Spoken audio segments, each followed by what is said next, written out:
안녕하십니까. 오늘이 복종에서 오는 승리 마지막 마무리하는 시간인데 우리 자유경제가 레슨을 다 해버렸네요. 네. 아주 저 삶이 레슨이라는 생각을 하게 됩니다.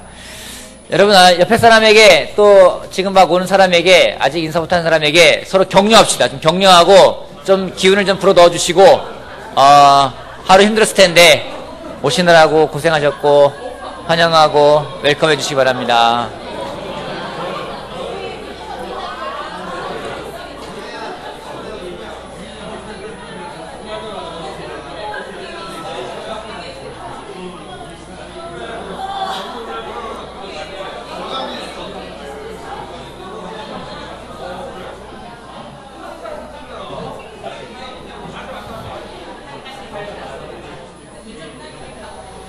네, 자리에 앉아 주십시오. 자, 오늘은 복종에서는 승리를 마지막으로 한 날이고요. 다음 달부터 3월 달부터는 이 복종이라는 것이 하나님의 뜻에 나를 내어놓는 거 아니겠습니까? 그러려면은 명확한 동기부여가 돼야 됩니다. 그것은 하나님의 은혜와 하나님의 자비라는 것을 경험할 때 가능한 것이기 때문에 다음 3월부터는 로마서 강해를 시작할 예정입니다. 그래서 로마서를 지금 준비하고 있는데요. 여러분 기대해 주시기 바랍니다. 주중에도 로마서, 주일에도 로마서, 계속해서 로마서를 3월 달에는 할 예정입니다. 자, 우리가 복종이라는 것이 하나님의 뜻에 순종하는 거잖아요. 그죠? 그러기 위해서 제일 먼저 해야 될 게 뭐가 있을까요? 그쵸? 하나님 뜻을 알아야 돼요. 하나님의 뜻에 우리를 내어놓고 순종하는 게 복종인데, 그러기 위해서는 먼저 하나님의 뜻을 알아내야 합니다. 그러면 제가 무슨 질문을 할까요? 하나님의 뜻을 어떻게 알아낼 수 있을까요? 하나님의 뜻을 어떻게 알 수 있을까요? 하나님의 뜻을 말씀해보고 말씀 읽고 기도하고 막 그런 하나님의 뜻이 막 느껴져요? 하나님의 뜻을 알아내는 방법. 때로는 막 어떤 그 신비한 기적이나 이적이 나타나면은 하나님의 뜻이야 이럴 수 있잖아요. 그죠? 막 일이 잘 풀려, 아주 일사천리로 착착착 풀려나가도 하나님의 뜻이라고 생각할 수 있습니다. 그죠? 근데 때로는 막 이렇게 기도하면서 마음이 막 동하고 마음이 막 울리고 감동이 오고 막 이렇게 할 때, 그때도 때로는 하나님의 뜻이라고 생각할 때가 있습니다. 근데 정말 하나님의 뜻일까요? 뜰 수도 있고 아닐 수도 있고. 그래서 때로는 이러한 어떤 그 신비적인 것이라든가 어떤 내 마음에서 그냥 울리는 내용들을 그냥 나를 지배하면서 그게 하나님의 뜻이라고 생각할 때가 있어요. 근데 성경에서 하나님의 뜻에 대해 나와 있는데, 성경에 말하는 하나님의 뜻은 그 세상에 대한 하나님의 주권적인 계획, 그게 하나님의 뜻 아니겠습니까? 세상에 대해서 주권자가 누구냐면 하나님인 거예요. 그 하나님의 주권적인 계획을 가지고 있는 것이 하나님의 뜻인데, 근데 그의 말씀에 또 나와 있는 부분이 있다면 우리의 삶이 하나님이 보시기에 도덕적인 삶이 되길 바라신다는 거죠. 그것도 하나님의 뜻이라는 겁니다. 근데 이 두 가지 영역, 세상에 대한 하나님의 주권적인 계획이나 아니면은 우리 삶에서 하나님이 어떻게 우리 살길 바라는 부분들에 대한 것들은 하나님이 그것을 드러내야지만이 알 수가 있는 거예요. 그렇지 않습니까? 이해되세요? 잘 이해가 돼요? 잘 모르겠어요? 자, 하나님이 어떤 계획을 갖고 있어요. 그건 하나님이 그걸 드러내야지 알 수가 있는 거예요. 그죠? 하나님이 드러내지 못하면 모르는 거예요. 그죠? 근데 하나님이 말씀을 통해서 때로는 어떤 사건을 통해서 그런 일들을 드러내십니다. 그걸 또 하나님의 뜻을 알 수가 있어요. 근데 또 어떠한 성경 구절들은 우리 개인에 대한 하나님의 뜻을 다루기도 합니다. 하나님의 뜻이 이렇기 때문에 너 개인이 이렇게 살아야 된다. 일반적인 세상에 대한 주권적인 계획 말고도 우리 개인에 대한 것도 나옵니다. 근데 우리가 하나님의 뜻을 구하는 데 있어서 우리가 염두에 두어야 될 원칙들이 있어요.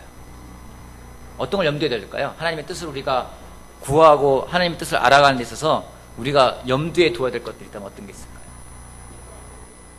자기 마음대로 생각하면 안 된다. 그것도 굉장히 중요한 거고요. 또요? 어떤 게 있을까요? 하나님의 뜻인지 사탄의 계략인지 구분해야 된다.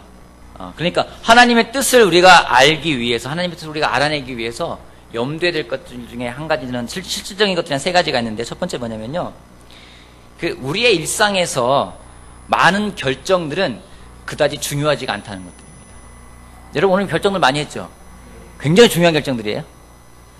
대개하는 결정들이 뭡니까? 무엇을 먹을까?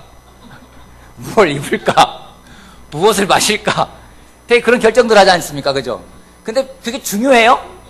그다지 중요한 결정들이 아니에요. 그래서 어떤 결정을 해도 솔직히 하나님이 그래 상관하지 않으세요.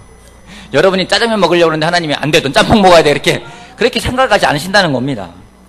그래서 우리 일상에서 많은 결정들은 따지고 보면은 그다지 중요한 결정들은 많이가 없어요. 대개 이런 결정들은 어느 게 더 보통 어떤 게 더 옳으냐, 어떤 그르냐의 문제라기보다는 어느 게 좀 더 좋은 것이냐, 어느 게 조금 더 나은 것이냐, 어느 것이 더 최선이냐의 선택에 달려있는 것들이지, 아직 뭐 그게 정말 뭐 생사를 가르쳐도 중요한 문제는 그렇게 많이 없다라는 겁니다. 오늘도 뭐 그런 거 있지 않습니까? 뭐 705번을 탈까, 706번을 탈까, 버스를 기다리다가 먼저 오는 거 타자, 이런 것들. 그죠? 어느 게 좀 더 나은 선택이냐, 그래서 좀 빨리 가는 게 더 나은 선택이 되겠죠. 그런 것들이겠죠. 또 하나는요, 우리의 선택이 중요할 때가 있어요. 그건 언제냐면요, 그 선택이 영적인 성품을 얼마나 성숙하게 만드냐가 중요한 겁니다. 그렇기 때문에 영적인 태도를 배우는 것은 옳은 결정을 내리는 것에 못지않게 중요한 겁니다. 근데 한 가지 이런 게 있어요. 내가 정말 하나님의 뜻대로 선택할 건지 뜻대로 선택하지 않을 건지 우리가 두려울 때 있잖아요. 두려워하지 않아도 되는 것이요. 빌립보서 3장 말씀 보겠습니다. 빌립보서 3장. 빌립보서 3장. 때로는 선택을 하면서 막 불안할 때가 있는데 이 말씀이 격려가 됐어요. 3장 15절 말씀부터 16절까지 우리 한 목소리로 읽어봅시다. 3장 15절에서 16절까지. 자, 같이 읽어볼까요? 시작. 그러므로 누구든지 성숙한 사람은 이와 같이 생각하십시오. 여러분이 무엇인가를 달리 생각하면 하나님께서는 그것도 여러분에게 드러내실 것입니다. 어쨌든 우리가 어느 단계에 도달했든지 그 단계에 맞추어서 행합시다. 우리가 의로운 태도로 결정을 한다면은요, 그 결정을 올바른 길로 하나님이 인도하신다고 성경은 이야기하고 있어요. 근데 우리가 이런 하나님의 뜻을 알아내면서 복종을 해야 되는데, 복종이 중요한 이유는 몇 가지가 있습니다. 그 중에 한 가지는 뭐냐면요, 복종하지 않으면 올바르게 볼 수가 없다라는 겁니다. 하나님의 뜻에 복종하지 않으면 우리가 올바르게 볼 수가 없습니다. 마태복음 6장 말씀 보도록 할게요. 마태복음 6장. 여러분 잘 따라오셔야 됩니다. 마태복음 6장 22절부터 23절까지. 마태복음 6장 22절부터 23절. 내 눈은 몸의 등불이다. 그러므로 눈이 성하면 내 온몸이 밝을 것이요, 내 눈이 성하지 못하면 내 온몸이 어두울 것이다. 그러므로 내 속에 있는 빛이 어두우면 그 어두움이 얼마나 심하겠느냐. 무슨 말이에요? 눈은 몸의 등불이래요. 무슨 말이에요? 뭘 말씀하시는 겁니까? 자신이 좋은 걸 봐야 된다. 또 어떤 말입니까? 눈은 몸의 등불이다. 어떤 말이에요? 여러분 이거 읽으면서 생각해 본 적 없으세요? 눈은 몸의 등불이다. 이거 뭐지? 눈은 몸의 등불이다. 이 문맥을 보면은요, 우리가 물질적인 것에 초점을 맞추고 있는 것에 대해서 경고하고 계십니다. 우리가 하나님의 목적에 복종된 마음으로 세상을 바라볼 때 하나님은 우리에게 그분의 뜻을 분명하게 보여줄 수가 있는 거예요. 그래서 우리가 과연 무엇을 보고 있느냐, 내 시선이 어디에 가 있느냐, 그것은 굉장히 중요하다는 거죠. 우리가 결국 하나님의 뜻을 보지 못하고 내 속에 사로잡혀 있으면요, 그러면은 내 몸이 어두울 거라고 이야기를 하고 있어요. 내 마음 또한 어두울 거라고 이야기하고 있습니다. 그러기에 복종이 우리에게는 중요합니다. 특별히 하나님의 뜻에 복종하는 것은 그 무엇보다 중요한 겁니다. 근데 복종하는 사람들의 보면요, 그 태도에는 세 가지 공통점이 있어요. 오늘 그 세 가지 같이 이야기하고자 합니다. 첫 번째는 겸손한 마음입니다. 야고보서 4장 말씀 보도록 할게요. 야고보서 4장.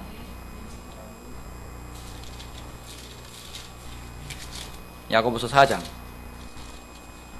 13절 말씀부터 16절까지. 거기 누가 읽어줄까요? 박정민 형제가 한번 크게 읽어줄래요? 13절에서 16절까지. 야고보서 4장.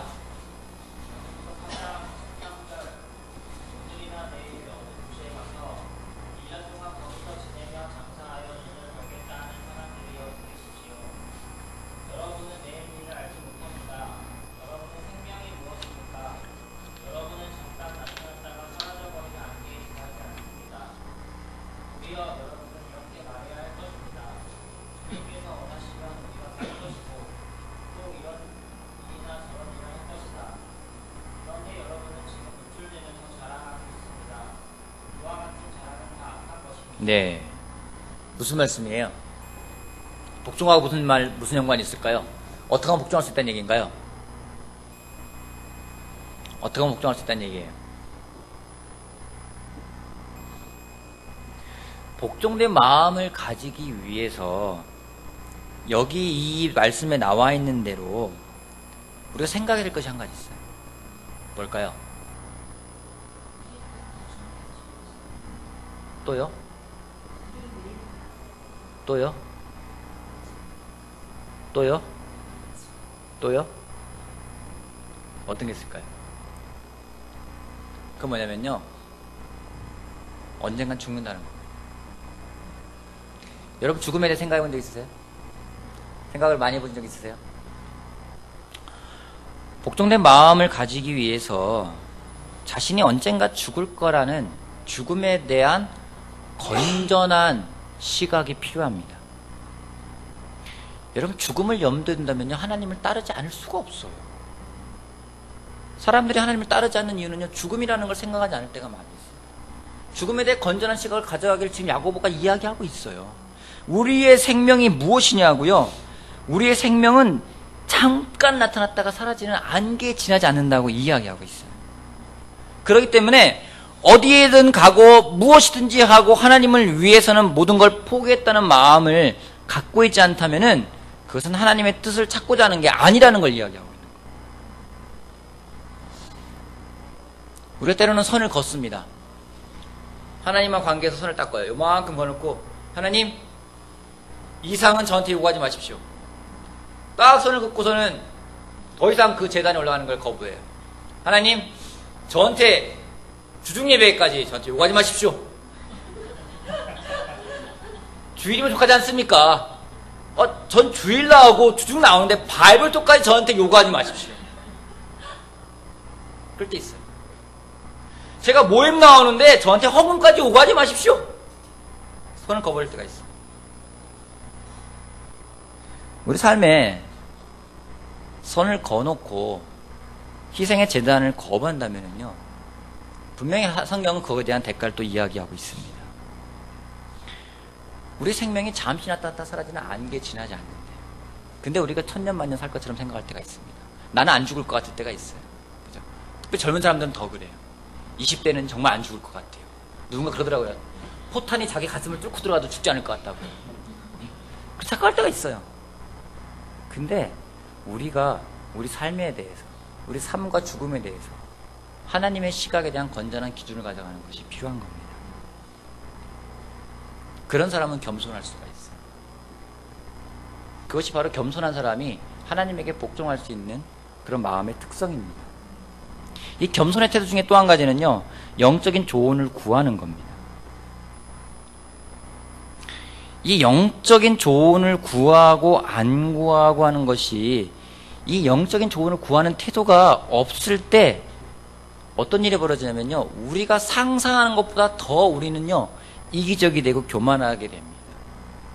어떤 결정을 할 때, 어떤 거를 뭔가를 하려고 할 때 영적인 조언을 구하지 않고 싶을 때가 많이 있어요. 왜요? 내가 알아요. 구하면 어떤 답이 나올 것 같고, 뭐 할 것 같고, 그렇기 때문에 안 구해요. 물어보지 않아요. 물어보면 뭔 답이 나올 건지 알아요. 근데 그게 싫은 거예요. 정말로 겸손한 마음으로 영적인 조언을 구했을 때, 여긴 사람들 조언을 구했습니까? 아니에요. 그냥 내가 오늘이나 내일 어떤 도시에서 장사하겠다, 본인의 결정이에요. 결정을 하고 나아가고 있는데, 거기에 대해서 생각하는 것보다, 그러한 태도로 할 때 우리가 생각하는 것보다 이 사람들이 좋은 마음을 했는지 모르겠지만은요, 우리가 생각하는 것보다 더 많은 이기심과 더 많은 교만이 우리 결정에 영향을 끼친다는 거예요. 우리가 그래서 하나님 앞에 겸손한 마음을 가져가는 것이 중요합니다. 그 겸손은 복종된 마음에 존재하는 특성 중에 한 가지입니다. 두 번째요. 로마서 12장 말씀 보도록 할게요. 두 번째는 헌신입니다. 헌신. 로마서 12장.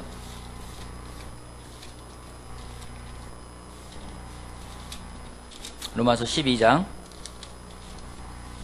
이 복종과 관련돼서 이야기를 하면서 가장 많이 나오는 성경 구절이 로마서의 성경 구절들입니다.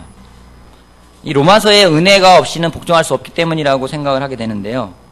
좀 이렇게 로마서에 또 이런 말씀이 나와 있습니다. 12장 1절 2절 말씀을 거기를 우리 김상훈 형제가 크게 한번 읽어주시겠습니까? 로마서 12장 1절 2절.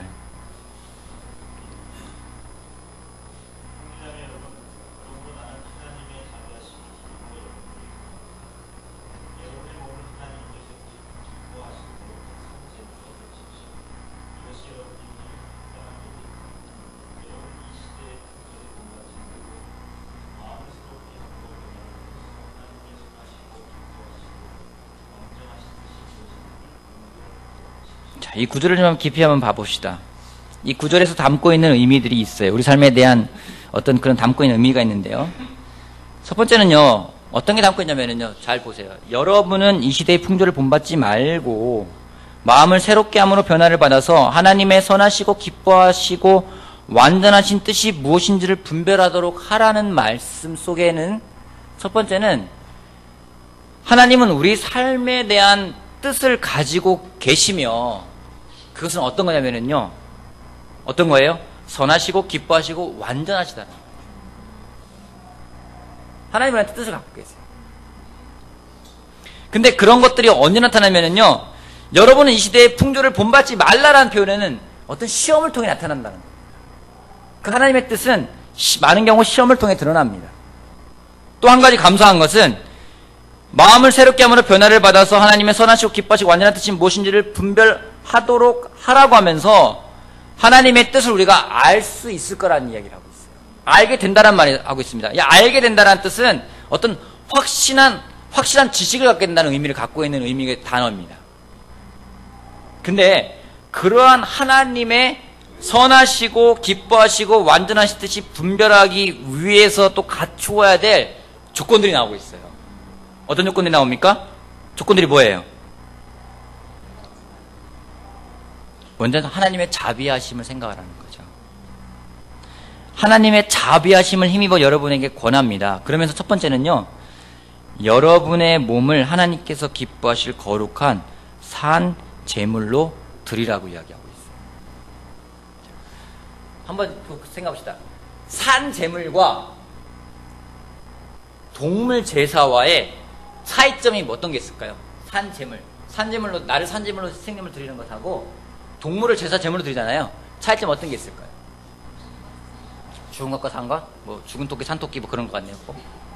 어떤 게 차이점? 물론 그것도 있죠. 죽은 것도 있고 산 것이 또 책에 있고. 어떤 차이가 있을까요? 자의와 타의. 또요?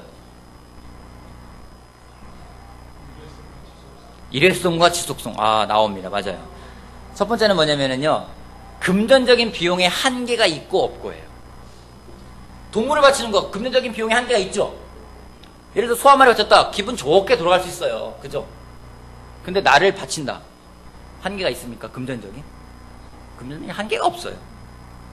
두 번째는요, 시간적인 비용에 한계가 있고 없냐는 겁니다.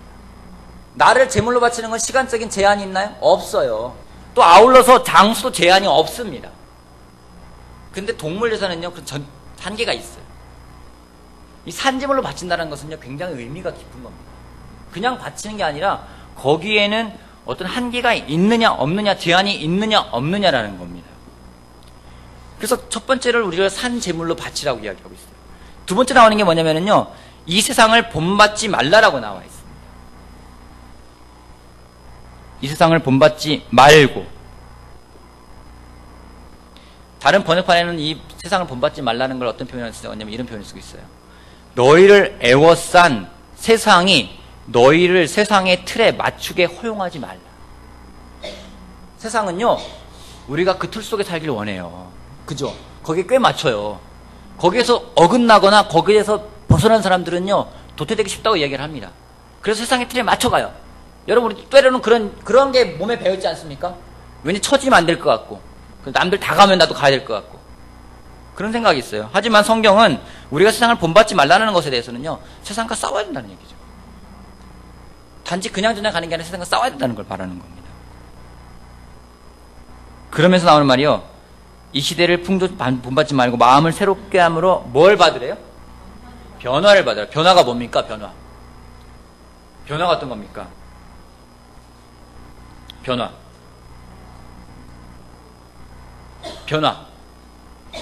변화가 뭐예요?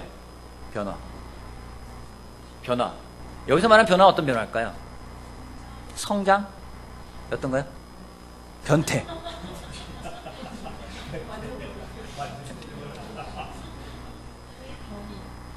우습지만요, 정확한 표현이에요. 여기서 변화는요, 그냥 어떤 부수적인 면에서의 변화가 아니라 완전히 변하는 거예요. 변태가 어떤 겁니까? 그러니까 어떤 게 있어요? 예를 들면은 번데기가 나비가 되는 거죠. 애벌레가 그냥 애벌레를 머물고 있는 게 아니라 그게 변화를 거쳐 변태를 하죠. 그래서 나비가 돼요. 여러분은 애벌레하고 나비하고 같은 겁니까? 다른 겁니까? 같은 거예요? 원래는 같아요. 근데 여러분, 애벌레하고 나비를 같다고 봅니까? 아니에요. 성경은요, 어떤 변화를 그렇게 말하고 있어요. 단지 그냥 조금 더 좋은 사람이 되는 게 아니라 완전히 다른 사람이 되는 거예요. 완전히. 나를 산 제물로 바쳤기 때문에, 그리고서는 세상을 본받지 않음으로 인해서 내가 완전히 변화되는 거죠. 이런 거를 할 때에 성경은 약속하고 있어요. 뭐냐면요, 하나님의 선하시고 기뻐하시고 완전하신 뜻이 무엇인지를 분별할 수 있다고 이야기하고 있어요. 여러분, 우리가 한 가지요, 하나님의 뜻을 알고 싶어 해요. 근데 이런 과정을 원하지 않아요. 그죠? 이런 과정 원하지 않아요. 그래서 우리가 이런 과정 원하지 않고 우리의 감정을 따를 때가 있죠. 기도하다가 필을 받았어요. 다 그래, 하나님의 뜻이야. 뜻일 수도 있고 아닐 수도 있어요. 그죠? 성경은 분명히 이야기하고 있어요. 우리를 거룩한 산 제물로 바치고 이 세상을 본받지 않고 우리가 완전히, 이 변화는요, 정말 어원이 그거예요. 생물학적인 변태를 말하는 거예요. 완전히 변화되어서 새로운 사람이 되었을 때에, 그때 하나님의 선하시고 기뻐하시고 완전하신 뜻이 무엇인지를 알게 될 거라고 이야기를 하고 있습니다. 여러분, 하나님의 뜻을 알고 싶습니까? 여러분에게 하나님 어떤 뜻을 갖고 싶은지 알고 싶으세요? 방법이 나와 있어요. 영적인 삶을 살겠다는 완전한 헌신. 이건 헌신이에요. 산재물 바친다는 건 헌신이에요. 헌신하는 마음이 없이는 그것을 알 수가 없습니다. 그러기에 복종은 겸손과 헌신된 마음을 또한 포함합니다.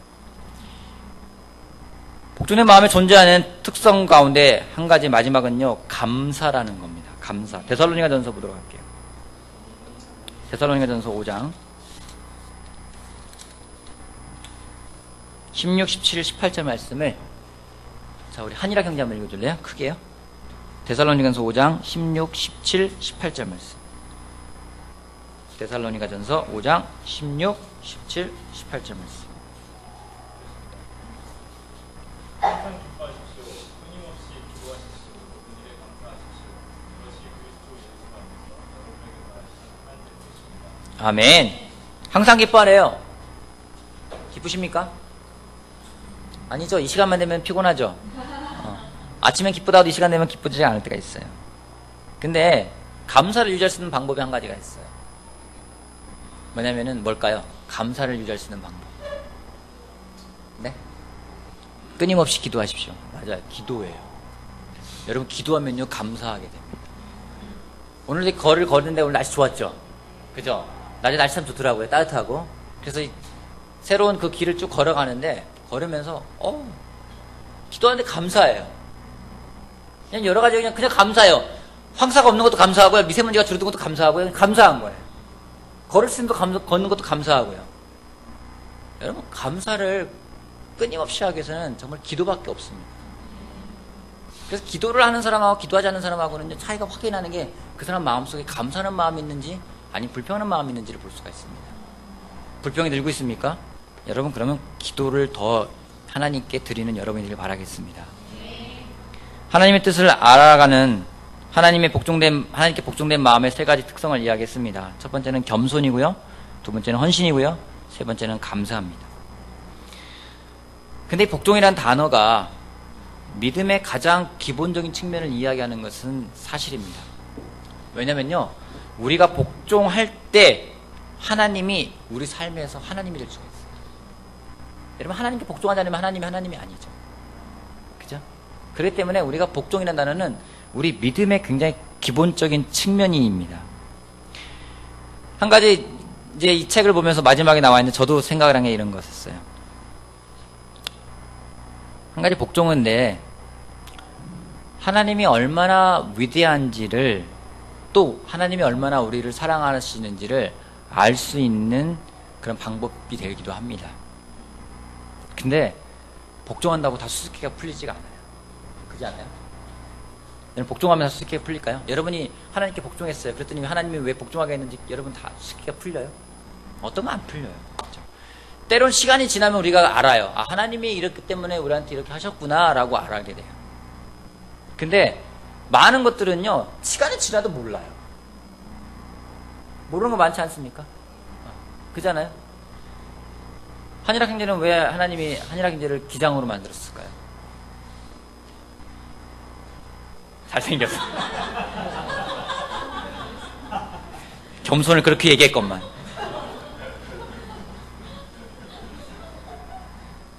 왜 하나님은 저를 목사로 세우셨을까요?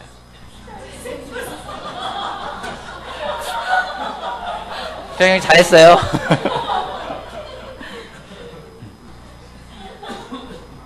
왜 하나님은 오늘 이 자리에 우리 모이게 했을까요? 잘생겨서? 하나 더 할게요. 왜 구작 형제는 오늘 회사를 과감하게 정리하고 이 예배에 잘생겨서 왔을까요?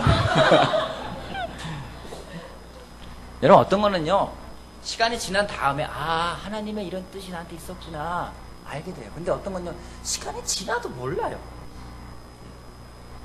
근데 지금도 모르는 게 참 많아요. 왜 하나님이 그런 일들을 벌이셨을까? 시간이 지나서 아, 내 과거에 왜 그런 일이 벌어졌을까? 시간이 지나도 모르는 것들이 있습니다. 복종한다고 나의 삶에 벌어지는 모든 일들에 대해서 다 통찰력을 가져갈 수 있는 건 아니에요. 하지만 한 가지 먼저 한 가지 약속할 게 있습니다. 한 가지 확실한 게 있어요. 우리가 복종을 하면 문제가 생길 때 그 문제 때문에 하나님을 떠나는 것이 아니라 더 하나님을 붙잡을 수 있게 된다. 고린도서 5장 말씀 보도록 할게요. 고린도서 5장 마무리하는 겁니다. 마무리. 고린도서 5장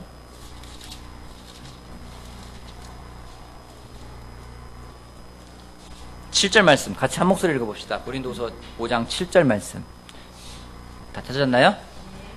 고린도서 5장 7절 시작. 우리는 믿음으로 살아가지 보는 것으로 살아가지 아니합니다. 여러분, 보이는 걸로 살아가는 게 아니에요. 우리는 보이지 않는 걸로 믿음으로 살아간다고 이야기하고 있지 보는 걸로 살아가지 아니한다고 이야기를 하고 있습니다. 이게 우리의 정체성이에요. 이게 우리 삶의 방법입니다. 여러분, 우리 삶을 뭐에 비교할 수 있을까요? 우리 삶을 어떠한 놀이기구에 비교할 때 이거에 많이 비교하지 않습니까? 어떤 거에 비교하죠? 롤러코스터, 청룡열차. 좋아하세요? 타는 거 좋아해요? 좋아해요? 청룡열차. 전 싫어요. 저는 바이킹도 싫고요. 청룡열차 싫어요. 점점 나이 들어가니까 이제 그런 타면은 막 멀미가 나요. 더 힘들어요. 좋아하지 않아요. 근데 한 가지 롤러코스터를 타면은 한 가지 좋은 건 있습니다. 뭔지 아십니까? 지루하지가 않아요. 그것 타면 지루한 사람들은 없습니다. 이런 많은 삶의 도전 속에서 우리가 때로는 방향을 잃을 수가 있어요. 근데 우리가 올바르게 방향을 일창 갈 수 있는 방법 중 한 가지는 또한 복종입니다. 빌립보서 3장 말씀 보면서 마무리할게요. 빌립보서 3장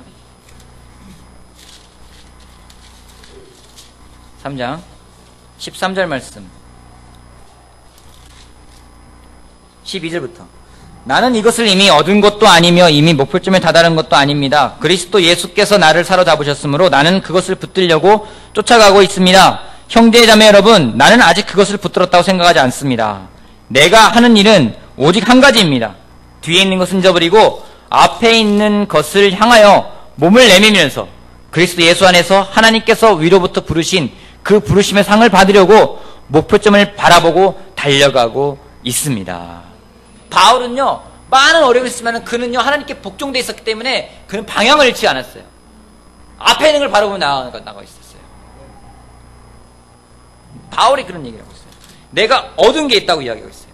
나는 아직 그것을 붙들었다고 생각하지 않는다고요. 왜냐면 뭔가 얻은 게 있고 잃은 게 있어요. 바울이 잃은 게 있어요. 왜냐면 그가 갖고 있던 배경이 유대인으로서 놀라운 배경을 다 잃어버렸어요. 그리스도로 아는 것 때문에 그걸 쓰레기로 여긴다고 얘기하고 있어요. 여러분 정말 하나님을 알기 위해서 여러분 정말로 하나님께 희생할 준비가 되어 있습니까? 바울은 가진 게 많은 사람이었어요. 근데 그가 정말로 주 예수 그리스도를 아는 지식이 가장 고귀함으로 나는 그 밖에 모든 것을 해로 여긴다고 이야기하면서 그가 자유로운 사람이 되었을 때 그는 진짜 영적으로 성장하는 기쁨을 맛보는 그런 사람이 되었습니다. 우리가 하나님과 하나님의 나라를 위해서 모든 것을 포기하지 않는다면요, 제자의 삶은 결코 행복할 수가 없어요. 여러분, 제자의 삶이 행복한 삶입니까? 여러분, 제자의 삶이 자유로운 삶입니까? 제자의 삶은요, 쉬운 삶이 아니에요. 이 세상에서 제자로 살아간다는 건 쉬운 게 아닙니다.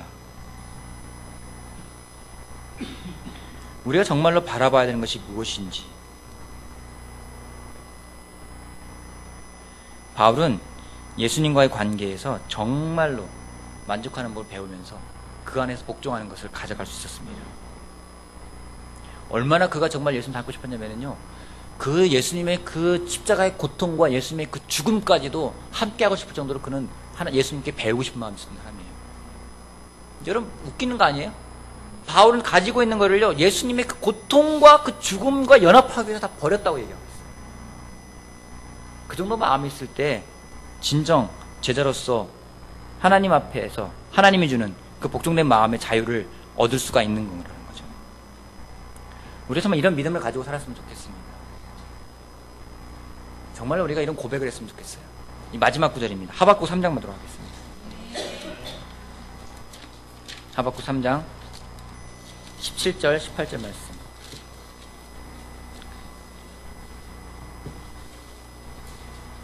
하박국 3장 17절 18절 말씀 같이 읽어봅시다. 시작.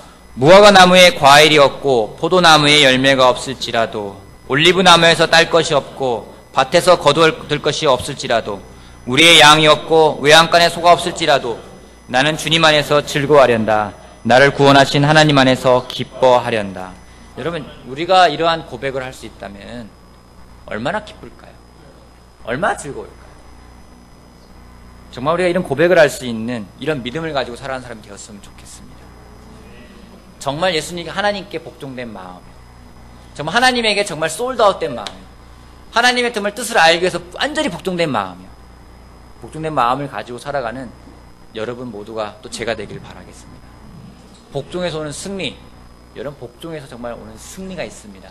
그 승리를 맛볼 때 그것은 세상 그 어느 것과도 비교할 수가 없는 것들이죠. 정말 그러한 승리를 맛보는 여러분이 되길 바라면서 마치도록 하겠습니다.